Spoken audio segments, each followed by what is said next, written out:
Here's a little rap about GDP. Learned all the info from tyranny. Wonder why those letters always on your test? You can thank a man named Simon Kuznets, such a hipster who developed GDP before it was cool, not knowing it would be the best measuring tool. Goods and services produced in the period given, indicator of our country's standard of living. If you don't know how to determine it, I'll be your coach. You can use the output, income, or expenditure approach. Let's learn the expenditure one. In our class, you'll use it a ton. Hold on to this method, it's really a gem. Just know GDP equals C plus I plus G plus X minus M. Nothing but a GDP thing.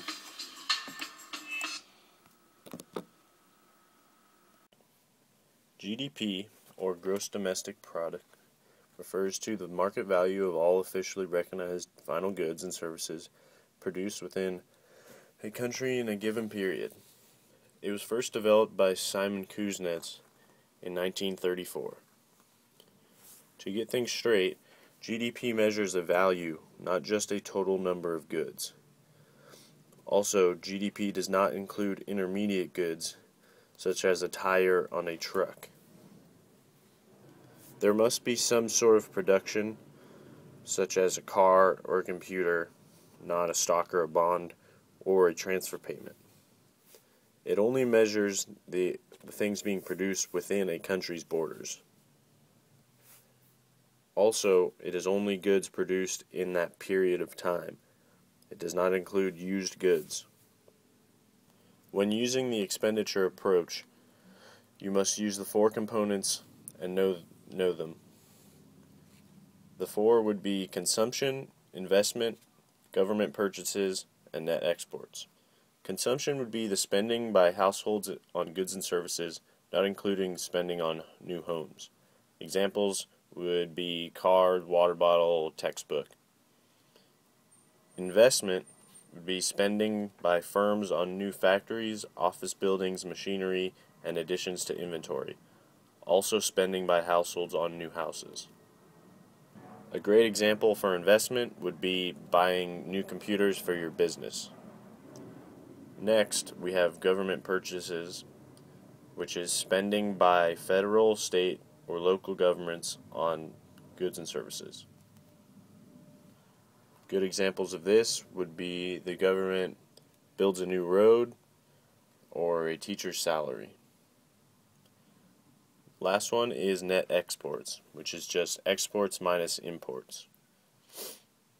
So this brings you to the easy formula of GDP equals C plus I plus G plus NX. NX, of course, is X minus M.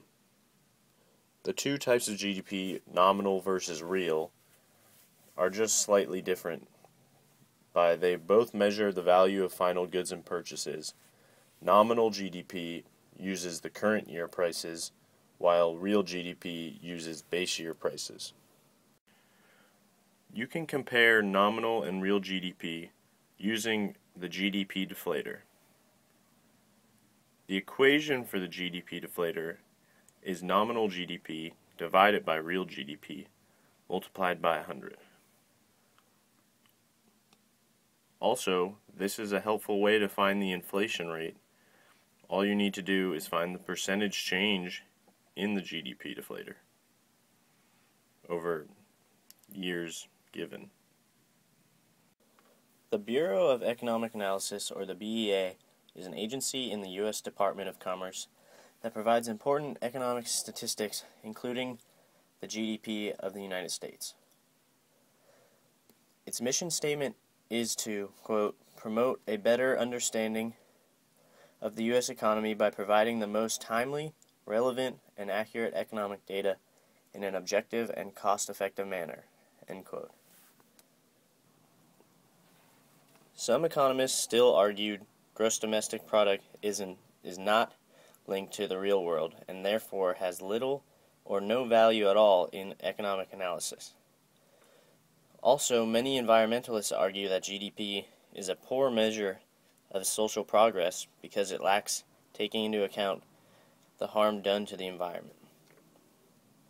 Overall, my opinion on GDP, I believe it is a great way to measure growth in our country's economy, and even if there is faulty measurements, it stays consistent in how it is gathered, so it still shows expansion or recession.